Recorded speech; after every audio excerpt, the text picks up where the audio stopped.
Senator Whish-Wilson. Thank you, President. My question is to the Minister representing the Minister for Trade, Senator Payne. And Senator Betts will be pleased to know it is about the Chinese free trade deal and the jobs it will provide. Minister, recently in response to a question on the benefits of the Korean, Japanese and Chinese free trade agreements, you stated that modelling shows that between 2016 and 2035 there will be 178,000 additional jobs created as a result of these deals. This figure was also repeated by the former Prime Minister, Mr Abbott. That sounds satisfying in the other place, and recently by Senator Betts in the Senate. The Minister for Trade has also referred to hundreds and thousands of jobs created in his media statements. Minister, did you take this figure from the government's report on the impact of these trade deals by the Centre for International Economics? If so, why are you quoting a figure of 178,000 jobs when the report explains there will be only 5,434 jobs in 2035? Order. On my left.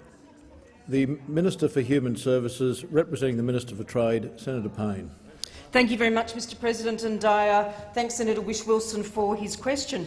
In fact, he has correctly observed that they are observations I have made in this chamber, that Minister Robb has made, Mr Abbott and a number of other enthusiastic supporters of the China-Australia Free Trade Agreement, Mr President.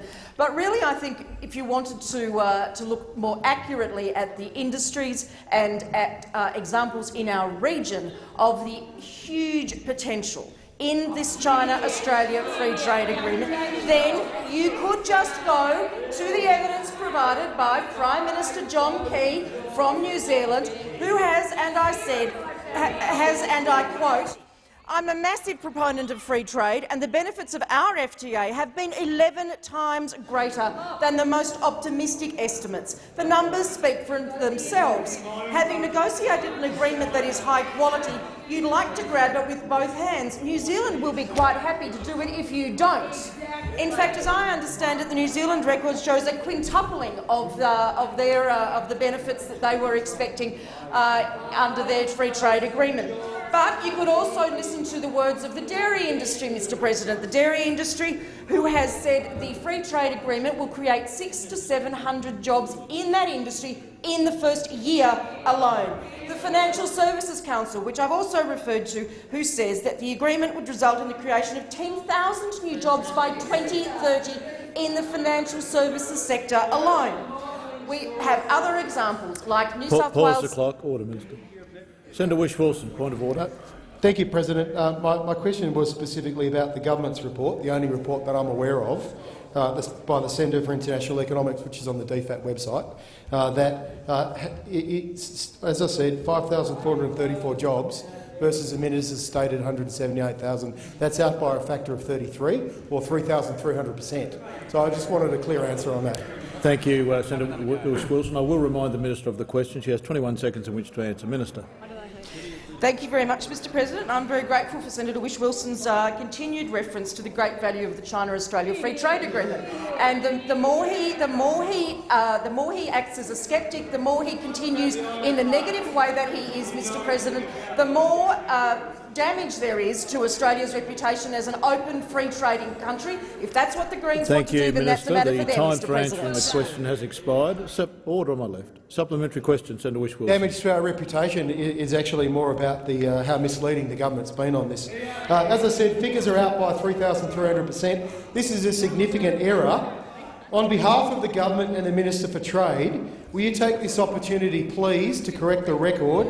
And can you explain if you were deliberately misleading the Senate and the Australian people, or if this was just an embarrassing mistake or an oversight? Minister. Thank you very much, Mr President. And what I will take the opportunity to do, Mr President, in response to Senator Whish-Wilson's invitation, is I'll take the opportunity to re-emphasise what a groundbreaking opportunity this is for this nation. I will take the opportunity to confirm the value of the initiatives under the Free Trade Agreement, like the ones I was speaking about before. And in fact, I didn't finish those, Mr President, so I might go back to those. For example, the Seafood Trade Advisory Group. Now, if I was from Tasmania, Mr President— Order on my right. On my right. Senator Di Natale, point of order. Yeah, point of order, Mr President. And you've been very good in drawing Minister's attention to the question. This was a very, very simple question. Does the Minister stand by the figure of 170,000 jobs, or will she correct the record as indicated on the DFAT website? Thank you, Senator Di Natale. I will remind the Minister of the question and advise she has 32 seconds in which to answer. Minister. Thank you very much, Mr President, and thank you very much, Senator Di Natale, because I was talking about Tasmania, and I was talking about the importance of the seafood industry to Tasmania, as I recall. The Seafood Trade Advisory Group, and we are talking about numbers of jobs, Mr President, numbers of jobs, which is what Minister. Senator Whish-Wilson asked me about. Senator Di Natale, a further point of order. I think you know where I'm. I think you know where I'm about to go, Mr. President. I ask you to draw the Minister's attention to the question. It's a very simple one.